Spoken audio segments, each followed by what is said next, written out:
자, 하나님 말씀 요나서 1장 시작. 여호와의 말씀이 암미떼의 아들 요나에게 임하니라. 이르시되 너는 일어나 저 큰 성읍 니느웨로 가서 그것을 향하여 외치라. 그 악독이 내 앞에 상달되었음이니라 하시니라. 그러나 요나가 여호와의 얼굴을 피하려고 일어나 다시스로 도망하려 하여 욥바로 내려갔더니 마침 다시스로 가는 배를 만난지라. 여호와의 얼굴을 피하여 그들과 함께 다시스로 가려고 배삭을 주고 배에 올랐더라. 여호와께서 큰 바람을 바다 위에 내리심에 바다 가운데에 큰 폭풍이 일어나 배가 거의 깨지게 된지라. 사공들이 두려워하여 각각 자기의 신을 부르고 또 배를 가볍게 하려고 그 가운데 물건들을 바다에 던지리니 그러나 요나는 배 밑층에 내려가서 누워 깊이 잠이 든지라. 선장이 그에게 가서 이르되 자는 자여 어찌함이냐. 일어나서 내 하나님께 구하라. 혹시 하나님이 우리를 생각하사 망하지 아니하게 하시리라 하니라. 아멘. 오늘 이 시간 우리 이번 한 주간 어떤 폭풍 속에서도 우리를 떠나지 않으셨고 우리가 심지어 배 밑창에서 가장 깊숙한 곳에 마취되어서 잠자고 있던 그 시간을 보냈다 할지라도 우리를 다시 깨우시는 그 하나님의 권능이, 하나님의 그 말씀의 은혜가 우리에게 충만하시기를 예수님의 이름으로 축복합니다. 우리 요나서 말씀을 같이 나누길 원합니다. 오늘 우리가 같이 나누는 제목은 가장 위험한 평안입니다. 우리 소제목 첫 번째 보여주십시오. 무감각은 평안이 아니라 위기입니다. 가장 위험한 평안, 그리고 무감각. 우리 이 부분에 대해서 먼저 같이 나누면 좋겠습니다. 우리 요리를 해보신 분은 다 아시겠습니다. 뜨거운 냄비 아니면 뜨거운 어떤 그릇을 옮기다가 손을 대어보신 적이 있으실까요? 화상을 입지 않으려면 저와 여러분의 이 몸은요, 뜨거운 통증이나 그런 걸 느낄 때마다 아! 뜨거워! 이러면서 이렇게 고통을 느끼면서 움츠리게 됩니다. 이 아픔, 바로 저와 여러분의 몸을 지켜주는 안전장치인 것입니다. 그런데 치과에서 충치나 아니면 어떤 일이 있어서 이 일을 이렇게 고치기 전에 뭘 제일 먼저 할까요? 마취를 제일 먼저 하죠. 네. 마취를 딱 하면 시간이 조금 지나면 얼얼해지면서 아무 통증도 안 느껴집니다. 아무 통증도 안 느껴져서 마취한 상태로 바로 음식을 먹으면 이는 이렇게 움직이는데 아무 통증이 안 느껴져요. 그래서 실수로 저와 여러분 입 안에 살을 깨물 때도 있습니다. 피가 막 터질 때도 있습니다. 그렇죠? 그래서 이 부분으로 저와 여러분 먼저 한번 생각해 보면 좋겠습니다. 아프지 않다는 거, 통증이 느껴지지 않다는 게 늘 좋은 건 아닌 것 같습니다. 오히려 저와 여러분의 몸과 마음이 아프고 지금 망가지고 있는데 그 위험을 알리는 경보 시스템이 멈춰 있다면, 아무 통증이 안 느껴진다면 오히려 위험할 수 있다는 것입니다. 오늘 우리가 함께 읽은 요나서 1장에 이 영적인 마취 주사를 맞고 죽어가는 한 사람이 나옵니다. 누군지 아시죠? 요나입니다. 먼저 이 배경 설명을 잠깐 해드리고 싶습니다. 하나님께서 요나에게 니느웨로 가서 회개의 메시지를 전하라는 그 부르심을 주셨습니다. 그런데 이 니느웨는 어떤 땅이냐면 아수르라는 나라의 수도였습니다. 오늘날로 치면 도쿄예요. 니느웨는 도쿄고 아수르는 일본입니다. 그리고 이제 요나는 북이스라엘 사람이니까 오늘날로 치면 한국 사람인 거예요. 무슨 말이냐면 이 당시 배경에 따르면 하나님이 이렇게 말하는 거예요. 요나야, 일제강점기 너의 나라를 침략했고 너의 조상을 죽였고 너의 조상을 다 포로로 끌고 와서 잔악하게 너의 재산, 너의 사랑하는 아내, 너의 모든 북이스라엘 사람들을 다 데려가고 괴롭혔던 그 도쿄 사람들, 나는 걔네들 구원해주고 싶으니까 너 지금 당장 너의 그 애국심 내려놓고 도쿄로 가서 하나님이 너 일본 사람들 다 사랑한대, 하나님이 너희 빨리 회개해서 구원받으래 라는 메시지를 주신 거예요. 그래서 우리 성경에 따르면 요나는 아주 강력한 애국자였던 것 같습니다. 그 원수들이 구원받는 꼴을 도저히 볼 수 없었습니다. 니느웨라는 곳에 복음을 전하고 구원의 메시지를 전하라는 말을 감당하기 어려웠습니다. 너무 부담스럽고 하나님의 말씀이 피곤했습니다. 그래서 사명을 버리고 그 니느웨 아수르의 정반대 방향인 다시스라는 곳으로 도망쳤습니다. 그런데 배가 두동강 날 위기가 지금 닥쳐왔습니다. 폭풍이 너무 심하게 불어서 평생 그 배에서 일했던 뱃사람들까지, 그 뱃사람들 신 안 믿는 거 아시죠? 그런데 그 뱃사람들이 온갖 신 이름을 다 골라대면서 제발 살려달라고 말할 정도입니다. 자기네들의 스킬과 경험이 이제 안 통하는 상황이 된 거예요. 그 정도로 절박하게 살려달라고, 죽기 싫다고 소리치고 있는 이 환경 속에서 배의 가장 깊은 배 밑에 부분, 밑창에서 코골면서 잠자고 있는 사람이 있다는 것입니다. 바로 예수님 안 믿는 사람 아니고요, 하나님의 선지자였던 요나입니다. 성경은 이 요나의 잠이 피곤하고 지쳐서 잠자는 달콤한 휴식이 아니라고 분명히 말합니다. 요나는 배 밑층에 내려가서 누워 깊이 잠이 든지라. 이 깊이 잠이 든지라의 잠이라는 단어는 원어로 라담입니다. 라담은 무슨 뜻이냐면 외부의 소리나 자극에 반응할 수 없을 정도로 감각이, 몸과 마음의 감각이 차단된 혼수 상태를 말합니다. 창세기에서 하나님이 처음에 아담을 창조하시고 이제 하와를 만드시려고 아담을 깊이 재우시고 갈비뼈를 뽑으셨을 때 그때 쓰였던 단어입니다. 그런데 아담은 하나님이 재우셨어요. 아주 평안하게 잤습니다. 그런데 요나는요, 하나님이 재우신 게 아니라 자기 스스로 영혼에 이 마취 주사를 놓은 것입니다. 왜요? 하나님 말씀 듣고 싶지 않아서. 세상이 다 망해가고 심지어 자기가 싫어했던 니느웨 사람들을 다 죽어갈 건데 그거 죽어가는 거 그냥 지켜보려고, 자기는 걔네들이 살려달라 해도 전혀 요나는 마음의 죄책감이나 불편한 감정 하나도 안 느끼고 싶어서 자기 스스로 마음을 딱 닫아버린 것입니다. 하나님 말씀이 안 들리는 거예요. 왜? 아픔을 느끼고 싶지 않아서. 저와 여러분의 마음도 가만히 들여다보면 좋겠습니다.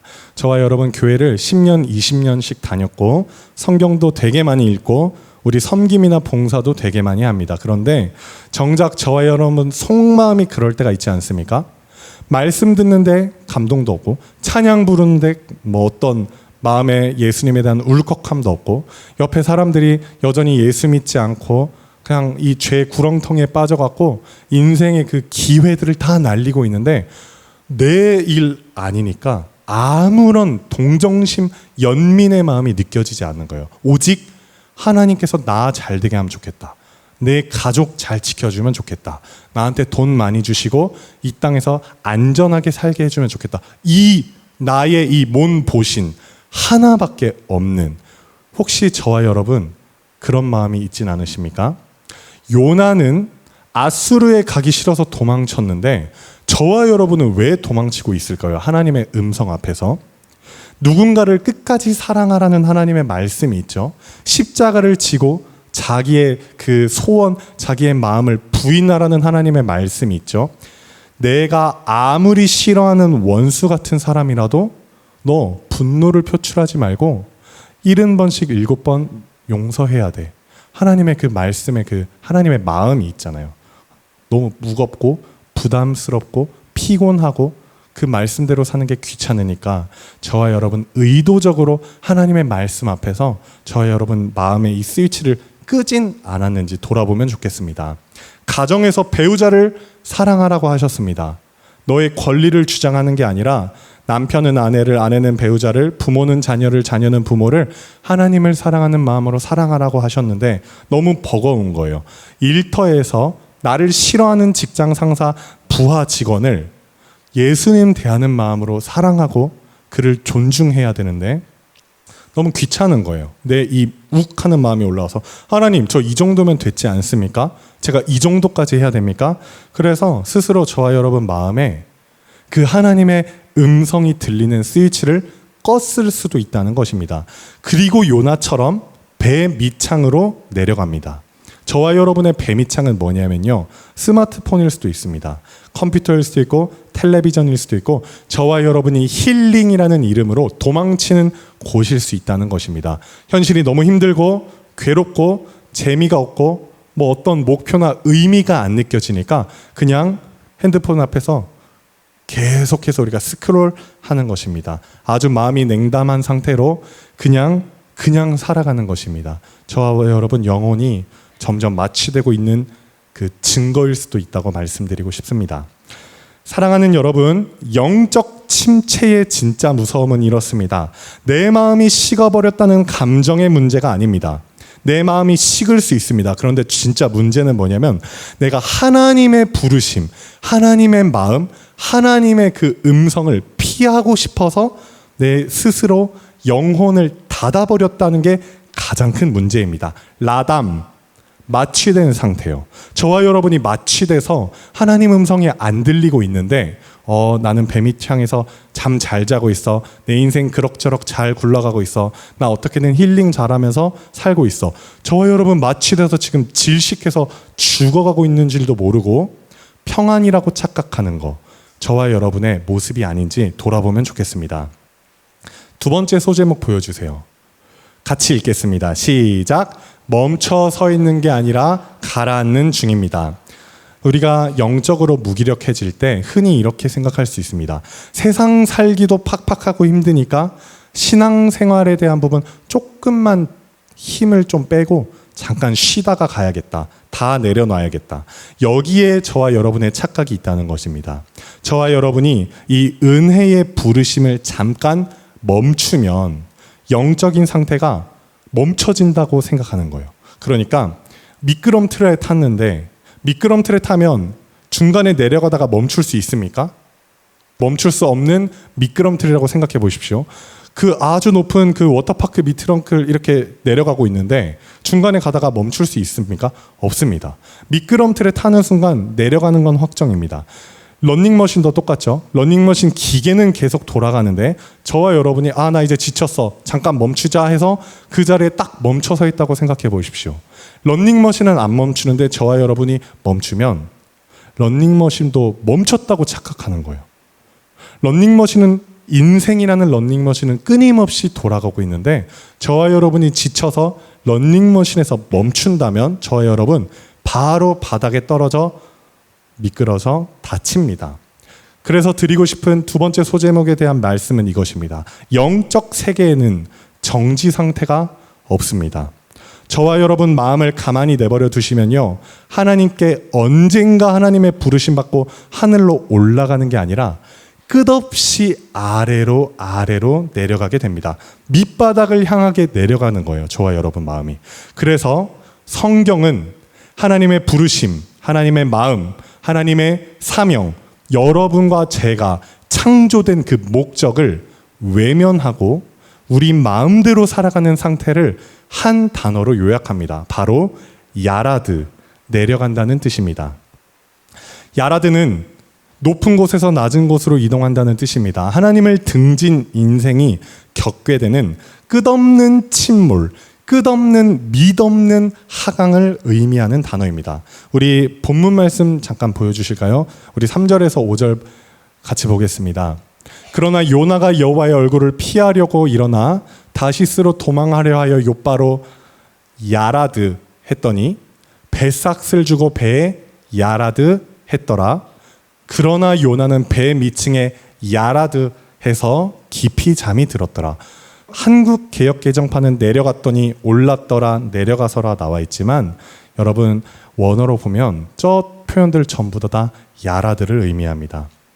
끝없이 내려가는 거예요. 욥바로 내려가고 다시스로 가는 배로 내려가고 그 배에서도 배 가장 깊은 미층에 내려가고, 이 야라드가 성경 전체를 관통하는 그 어떤 영적인 물리 법칙을 설명해주고 있습니다. 창세기 12장의 아브라함 잠깐 말씀드리길 원합니다. 아브라함이 그 전까지 하나님과 대화하면서 은혜로 충만했다가 그 사는 지역에 기근이 잠깐 들었어요. 그때 아브라함이 하나님께 묻지 않고 애굽으로 야라드 내려갔다고 성경에 써져 있습니다. 그 결과 자기 아내 사라를 누이라고 거짓말하고 팔아야 될 정도로 비참한 그 힘든 시간을 겪게 되었습니다. 사사기 14장의 삼손도 그랬습니다.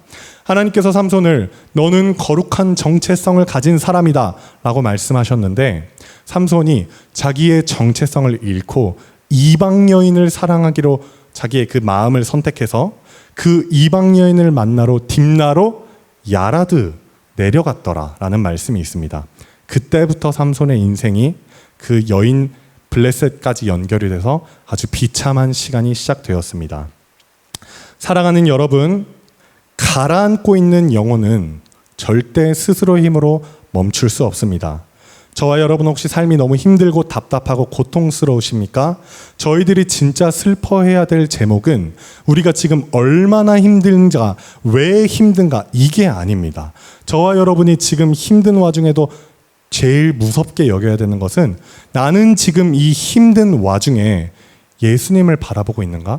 이 힘든 고통 중에도 함께 계신 예수님이 느껴지는가? 아니면 내가 너무 힘든 고통에 빠져버려서 예수님이고 사명이고 부르심이고 그리스도인의 정체성이고 뭐고 나는 왜 힘들지? 어떻게 하면 이 힘든 게 끝나지? 왜 나만 힘들지? 이 고통 그 자체에 집중하는 것, 그게 진짜 무서운 것입니다. 하나님을 바라보지 못하는 영혼, 하나님을 바라보지 못하는 저와 여러분의 그 상태에는 절대 멈춤과 끝이 없습니다. 야라드밖에 없습니다. 하지만 감사한 사실이 있습니다. 우리 세 번째 소제목 보여주세요. 같이 읽겠습니다. 시작. 세상의 조롱은 우리를 깨우시는 하나님의 호통입니다. 네, 이게 진짜 감사한 사실입니다.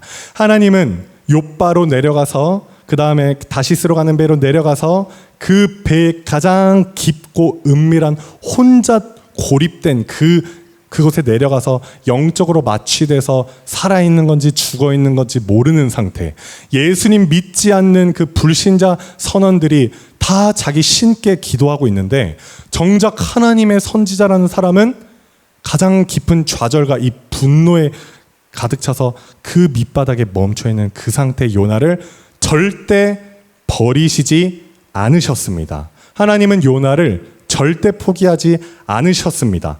깊이 잠에 든 요나를 흔들어서 깨우셨습니다. 그런데 저와 여러분이 생각해보고 싶은 그런 제목이 있습니다. 대목이 있습니다. 하나님이 요나를 깨우실 때 아름다운 찬양을 통해 깨우시지 않으셨습니다. 하나님은 요나를 깨우실 때 달콤한 위로와 그런 어떤 너 괜찮아, 너 지금 잘하고 있어라는 메시지를 통해 깨우지 않으셨다는 것입니다. 하나님은 요나를 하나님도 알지 못하는 불신자 선장의 아주 무섭고 거친 아픈 목소리를 통해 깨우셨습니다. 1장 6절 말씀 보여주세요. 선장이 그에게 가서 이렇게 말합니다. 이렇게 말하진 않았겠죠? 자는 자여, 너 왜 자고 있더? 일어나. 이렇게 말하지 않으셨겠죠? 선장이 지금 죽어가는 상황이니까 야 자는 자여 어찌함이냐, 일어나서 네 하나님께 구하라. 혹시 하나님이 우리를 생각해서 우리를 살려주실 수도 있잖아.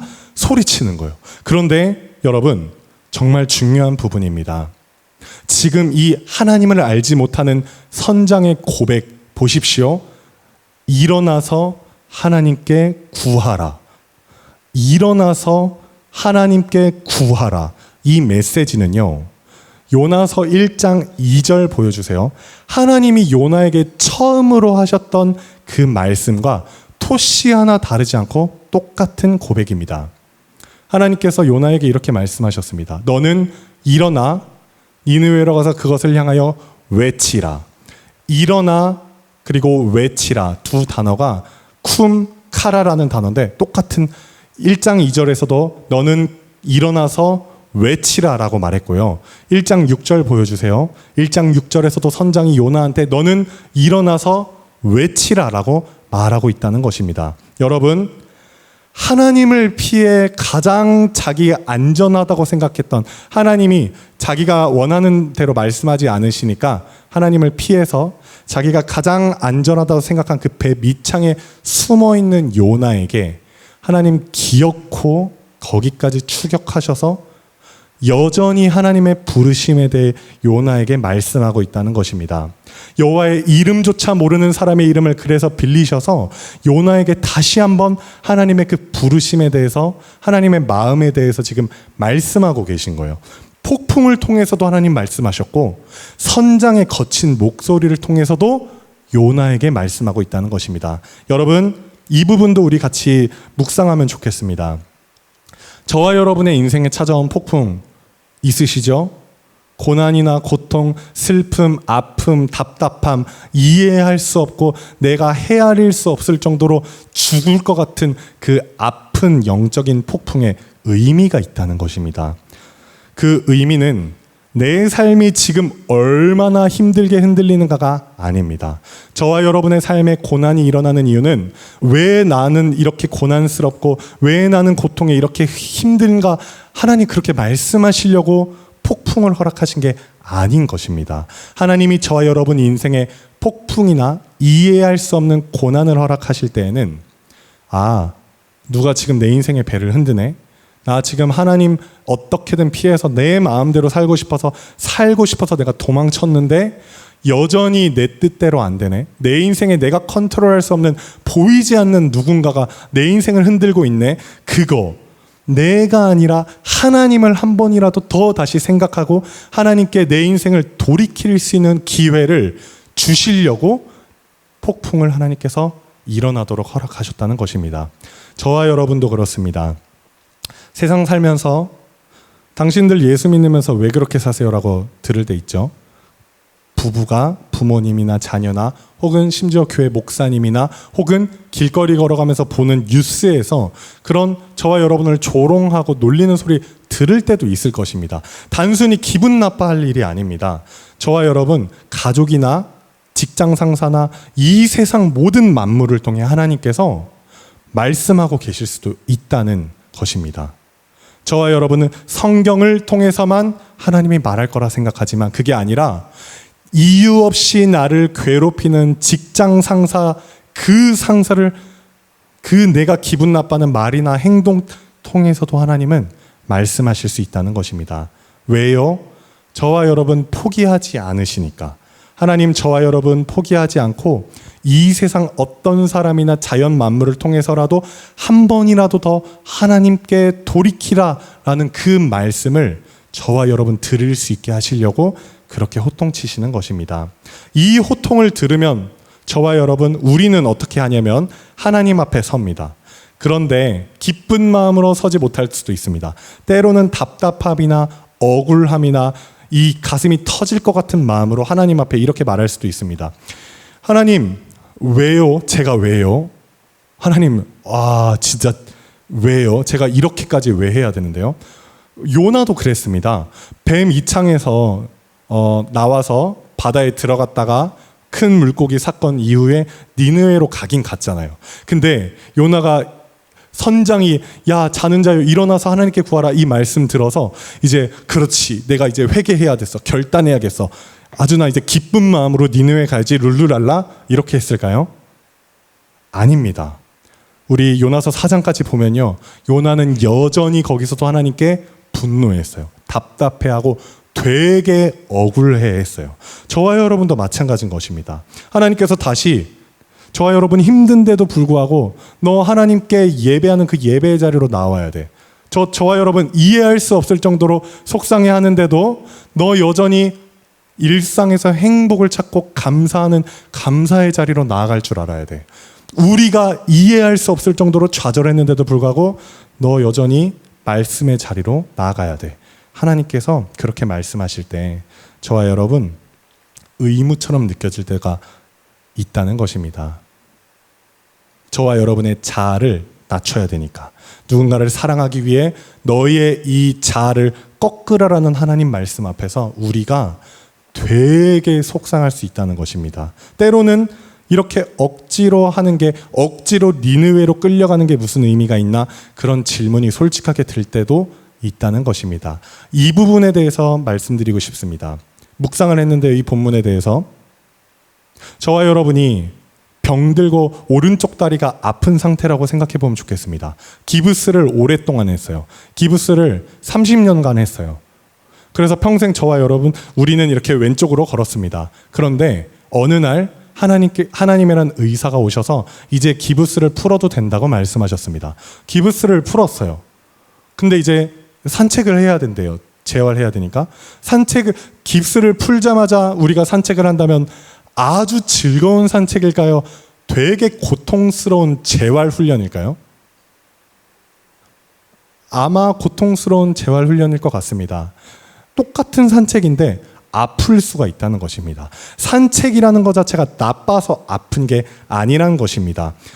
만약에 우리가 신앙의 자리, 힘든데도 하나님은 선하시고 그 인자하심이 영원합니다라고 고백해야 되는 그 그리스도인의 자리로 가는 게 힘들고 아프시다면 그 신앙, 하나님이 나쁘거나 괴로우신 분이라서 아픈 게 아니라 저와 여러분 영적으로 마취된 상태로 30년 동안 살다가 이제 비로소 우리 영혼에 피가 돌고 생명이 돌기 시작하는 그 살아있는 사람만 느낄 수 있는 통증일 수 있다는 것입니다. 하나님 앞에 나가는 자리, 예배의 자리, 그 다음에 내 자아를 꺾고 하나님의 사랑을 나타내야 되는 그 자리가 아프고 힘들다면 그것은 이제 우리가 살아나기 시작했다는 거예요. 세상 사람들은 아프지 않습니다. 왜? 이 자리에 나오지 않으니까요. 세상 사람들은 괴로워서 도망가고 싶지 요나처럼 도망가지 않습니다. 왜요? 하나님의 부르심이 애초에 안 들리니까요. 하나님의 부르심이 들렸는데 내 자아가 하나님의 뜻이랑 부딪히니까 아픈 거예요. 반대로 생각하면 하나님의 음성이 여전히 들리는 거예요. 초대교회 우리와 똑같은 고민을 했던 사람들이 있습니다. 그 사람들도 그랬어요. 사막 교부들인데요. 영혼이 침침하게 가라앉는 무기력증을 그들도 경험을 했다고 합니다. 심지어 아케디아라는 그리스 단어 정의를 만들 정도였어요. 영적 무기력증, 영적인 게으름, 나태함, 영적 침체라는 단어를 만들었는데요. 그냥 만든 게 아니고 연구를 했습니다. 유독 오후 시간만 되면 한낮 시간이 되면 이 하나님을 사랑하고 영성 훈련을 하는 영성가들에게도 갑자기 영적 무기력증이 훅 하고 다가왔다고 합니다. 그래서 이런 생각이 들었대요. 그렇게 되면 갑자기 지독한 나태와 무기력이 밀려와 벽만 멍하니 보면서 이런 생각을 했다. 내가 여기서 뭐 하고 있는 거지? 내가 이 짓을 평생 어떻게 하지? 차라리 다 때려치고 세상의 그 세속의 삶으로 돌아가는 게 낫지 않을까? 라고 고백을 했다고 합니다. 오늘날 우리가 갖고 있는 이 질문, 이 아픔과 똑같지 않습니까? 그런데 이 무서운 영적 침체에 걸렸을 때 수도사들은 이 무기력을 어떻게 이겨냈다고 하냐면요. 절대로 너의 상처만을 들여다보아라라고 말하지 않았습니다. 너 기분이 회복될 때까지 가만히 쉬어라, 편하게 쉬어라라고 말하지 않았습니다. 단순히 의지로 참아라 말하지 않았습니다. 기도만 해라 말하지 않았습니다. 그들은 이런 무기력이 밀려올 때마다 억지로 입을 열어서 성경을 끊임없이 소리내서 낭독했다고 합니다. 악한 생각이 떠오를 때 이 악한 생각의 끝까지 휩쓸려서 영적 침체에 빠지는 게 아니라 그 악한 생각이 들 때 그 즉시 하나님의 말씀, 하나님의 음성을 생각해서 그 생각을 멈추고 하나님의 말씀을 소리내서 읽고 암송하고 묵상했다는 것입니다. 그렇게 해서 하나님의 마음의 평정심을 주셨다는 것입니다. 우리가 몸이 힘들 때는 당연히 쉬어야 되지만 저와 여러분 혹시 영적 무기력증에 빠졌다면 하나님의 그 예배의 자리가 기쁘지 않고 감격이 느껴지지 않는다면 몸이 힘든 게 아니라 마음이 힘든 게 아니라 영이 힘든 걸 수도 있다는 것입니다. 지금 요나에게는 이 평정심이 없었습니다. 하나님 주시는 평정심이 없었고 되게 침체되어 있는 상태였다는 것입니다. 그래서 자기 내면이 이렇게 요동치고 헷갈리니까 자기의 내면, 자기 마음, 자기 기분, 자기의 생각, 자기의 애국심, 자기의 기준, 니느웨는 벌 받아야 돼. 왜? 나의 조국을 멸망시켰으니까. 자기의 선한, 자기의 의의밖에 없었던 거예요. 그래서 하나님이 이 세상 사람 니느웨를 얼마나 사랑하시는지 소리를 열어서 니느웨에게 여호와의 이름 한 번 전할 그 사람을 얼마나 하나님 필요하시는지 요나는 몰랐던 거예요. 저와 여러분도 돌아보면 좋겠습니다. 저와 여러분 단순히 현실을 버티고 억지로 살기 위해 하나님 우리 창조하지 않으셨습니다. 저와 여러분 우리가 알지 못하는 엄청난 하나님의 부르심과 그 사명과 소명이 없는 사람이 없다는 것입니다. 우리가 지금 이렇게 10년, 20년 동안 똑같은 자리에서 보니까 되게 별 볼 일 없는 것 같고 피곤한 것 같고 지친 것 같고 조용한 것 같고 그렇게 느껴질 수 있지만 하나님의 시각에선 다른 거예요. 요나가 니느웨에서 어떻게 했는지 우린 결말을 다 알고 있지 않습니까? 간절하게 복음을 전한 것도 아니고 아주 지친 마음으로 5마디 말했어요. 40일 후에 니느웨는 멸망당할 것이다. 근데 하나님 그 부족한 그 메시지 하나 듣고 12만 명을 며칠 몇 달 안 되는 새 예수 믿게 하나님 믿게 하셨습니다. 그거 엄청난 부흥 아닙니까?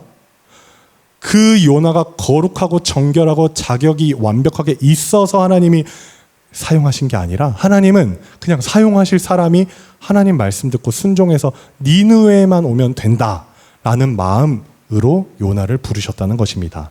사랑하는 여러분, 우리가 지쳐도 말씀 앞에 나아가고 힘들어도 기도의 자리를 찾고 우리가 진짜 좌절한 순간에도 끊임없이 예배의 자리를 지키는 이유는 숙제를 하기 위해서도 아니고 이렇게 해서 하나님한테 칭찬받으려고 하는 것도 아니고 무기력을 내려놓고 우리 십자가 은혜에 조금이라도 더 마음을 붙이려는 그런 저와 여러분 간절함이고 처절함인 줄 믿습니다. 이 자리가 힘드십니까? 하나님의 음성과 부르심을 선택하는 게 힘드십니까? 불평하고 싶은데 감사하고 찬양하고 행복을 찾으라는 메시지가 혹시 힘드십니까? 그렇다면 여러분, 저와 여러분 우리의 영혼이 아직 살아있다고 생각하면 좋겠습니다. 우리가 죽은 사람 하나님께 버림받은 상태가 아직은 아니고 우리가 여전히 하나님의 그 재활 프로그램 앞에서 재활을 받고 있는 사람이라고 생각하면 좋겠습니다. 이 통증, 재활의 아픔을 피하지 말고 재활이 끝날 때까지 그 길을 걸어가시기를 축복합니다. 4번째 소제목 보여주세요. 같이 읽겠습니다. 시작. 예수님은 가장 깊은 바닥에 먼저 오셨습니다. 네, 그 선장의 호통을 듣고 일어난 요나, 그때부터 완벽한 하나님의 선지자, 하나님의 사랑의 성품을 가진 사람으로 변했을까요? 아닙니다. 요나가 니느웨에 가서 말씀을 전하긴 했지만 끝까지 그 마음의 갈등을 겪고 하나님께 화까지 냈습니다. 마지막 4장 보면 이렇게까지 말합니다. 요나야, 진짜 네가 옳다고 생각하냐? 이렇게 말합니다. 하나님, 죽기까지 제가 옳으니이다. 하나님한테 그렇게까지 말한 사람인 거예요, 요나가. 그래서 저와 여러분 아주 가볍게 생각하면 요나를 보고 와, 되게 이기적이다. 하나님의 사람이 어떻게 하나님의 사명 감당하는데 그렇게까지 하나님한테 화도 내고 답답하다고 말할 수 있지? 이기적인 거 아니야? 라고 생각할 수 있습니다. 하지만 우리의 모습도 사실 그렇지 않겠습니까? 인생 월화수목금토가 너무 힘드니까 이 월화수목금토 적응하는 거랑 하나님의 부르심, 그리스도인, 그 소명을 갖고 살아가는 거, 이 사이에서 괴로워할 수 있다는 것입니다. 누군가를 사랑할 힘이 없을 때, 니느웨를 사랑할 힘이 없을 때 요나는 영적인 가면을 쓰지 않았습니다. 오히려 하나님 앞에 자기의 억울함과 답답함과 분노를 솔직하게 쏟아냈습니다. 감사한 건 하나님이 요나를 보고 단 한 번도 정죄하지 않으셨다는 것입니다. 오히려 박넝쿨을 준비해 주시면서 요나야, 네가 수고해서 만든 박넝쿨도 아닌데 네가 이렇게 아꼈거든. 내가 이 12만 명의 사람과 가축이 살고 있는 이 니느웨 사람들 내가 충분히 사랑할 수 있지 않아? 요나를 오히려 다독이면서 요나서가 끝이 납니다. 요나를 정죄하시는 분이 아니고 그 모든 사건을 통해서라도 하나님의 마음, 하나님의 사랑을 너도 경험하라는 하나님의 초대 음성이었다는 것입니다. 이게 오늘날 우리가 붙잡아야 될 복음인 줄 믿습니다. 세상 사람들이 복음이 뭐라고 물어보냐면 대답을 잘 못할 수도 있는데 우리 오늘부터 이 복음에 대해서 명확하게 붙잡으면 좋겠습니다. 복음이 무엇을 말하냐면요, 창조주 하나님이신 그 예수님께서 끊임없이 영적으로 무기력해지고 아무 자격도 없는 그 배 밑창으로 숨어 들어간 우리를 구원하시기 위해 우리가 배 밑창에 들어가기 훨씬 이전에 2000년 전에 십자가를 먼저 경험하시고 우리가 갈 수 있는 가장 최악의 상황보다 더 최악의 상황인 무덤 밑바닥, 그 죽음, 그 사망까지 이미 가셨다는 그 사실입니다.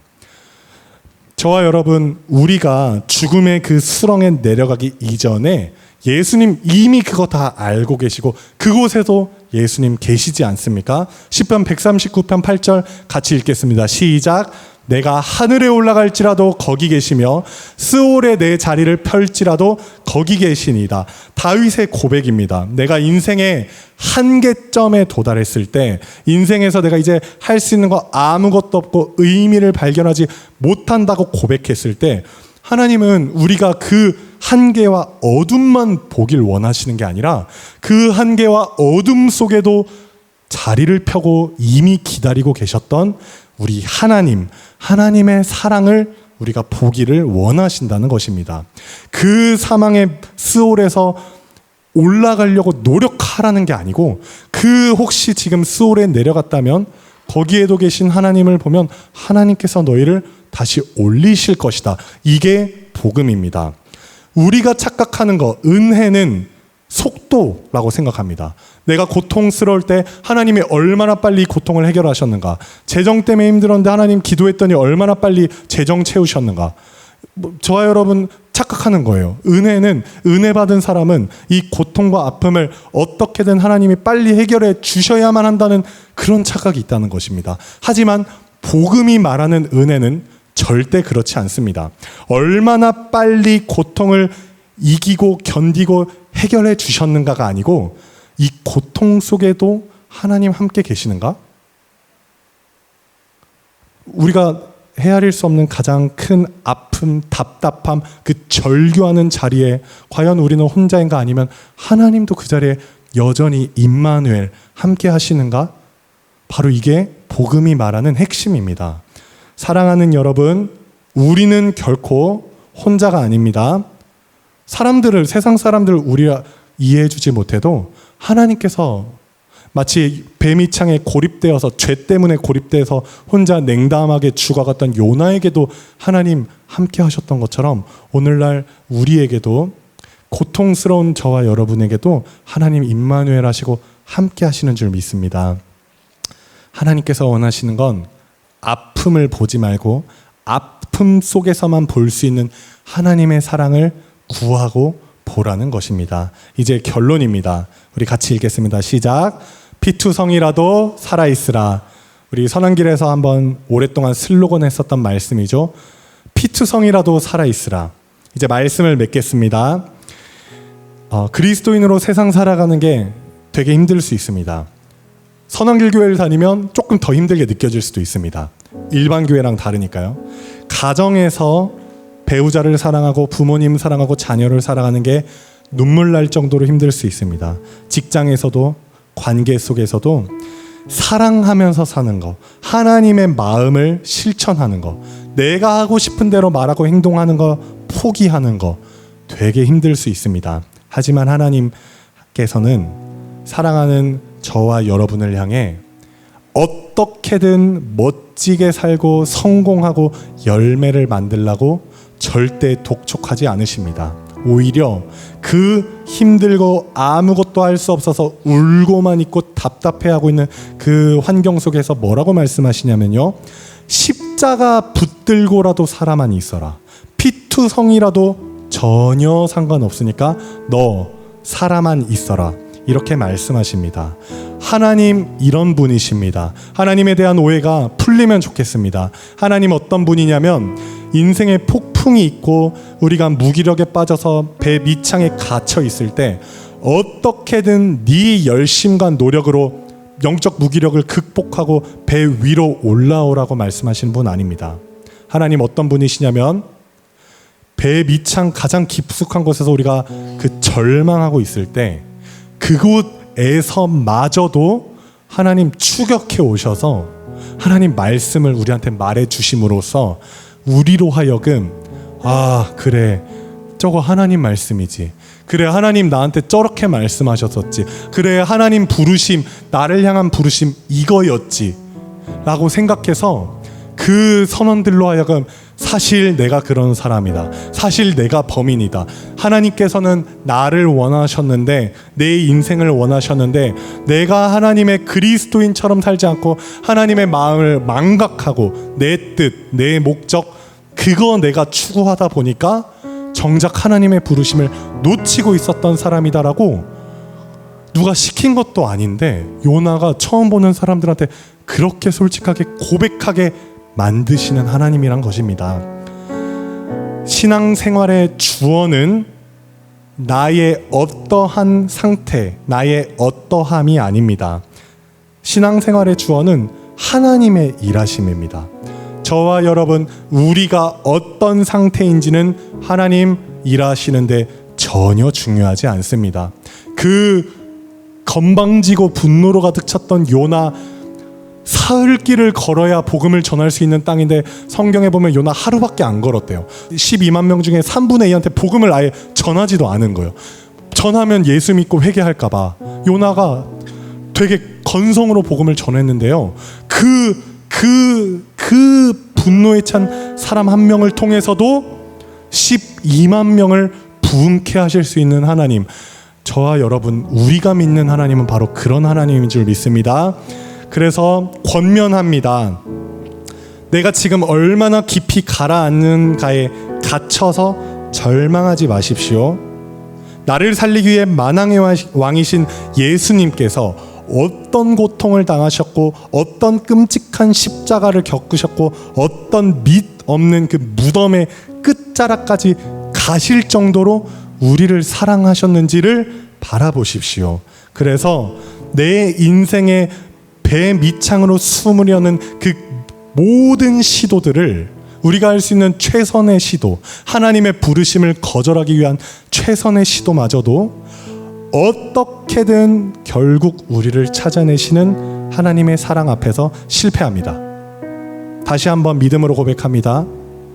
하나님의 부르심대로 살고 싶지 않아서, 내 욕심, 내 욕망대로 살고 싶어서 어떻게든 하나님 말씀 보지 않고 하나님 앞에 마음을 쏟지 않고 내 선택권을 넘기지 않으려는 우리의 모든 이 완악한 시도, 심지어 사단의 공격이라 할지라도 어떻게든 반드시 자기 사람을 살리시는 그 하나님의 사랑 앞에서 실패하는 줄 믿습니다.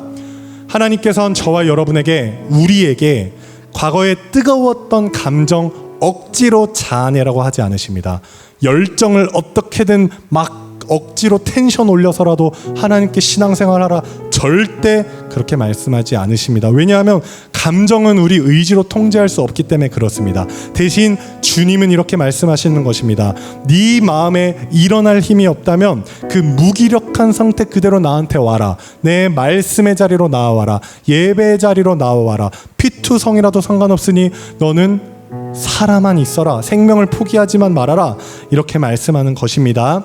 이번 한 주 일상에서 또다시 무기력증이 찾아올 수 있습니다.